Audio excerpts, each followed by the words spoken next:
So, nakasakay na po ang ating pasahero dito sa postcard. So, update ko na lang po ulit kayo mamaya.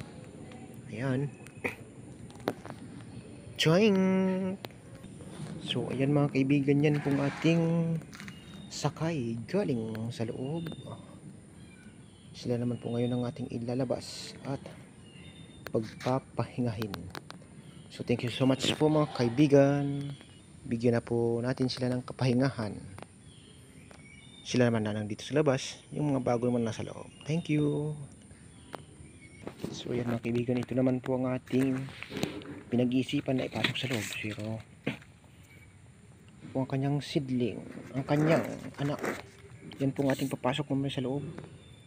Tinanggalan po natin siya ng anak. Bakit? Kasi kung sakaling magtagal siya sa loob at hindi niya makayanan ang kanyang mahigop, maaari siyang matigok.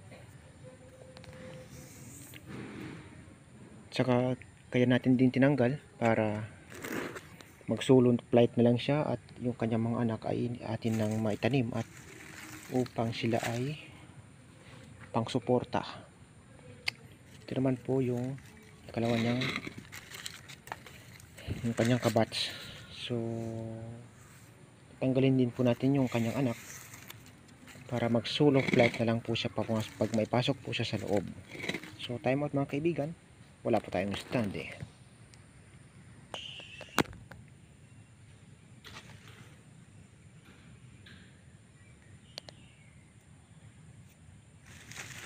Itong itatanim ko mga kaibigan sa paso at saka ito naman po yung pang reserve po natin.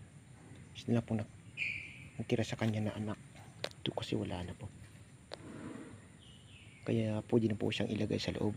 Tinanggal ko na po yung anak niya para magpalaki. Kaibigan, ito po yung ating nilabas galing sa loob ng building.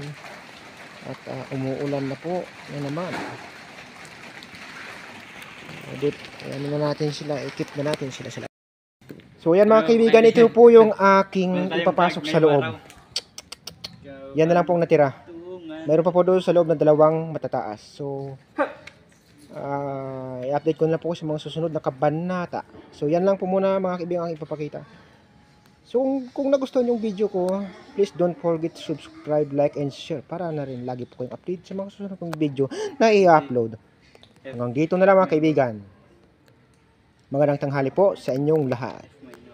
Tingnan nyo si Tom Cruise, nagbabasa ng awitin.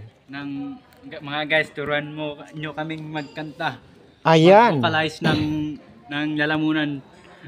Mayroon kasing kantahan dito na magaganap. So, kailangan nilang mag-practice. At ang kanilang pinapractice na kanta ay Ikaw at Ako.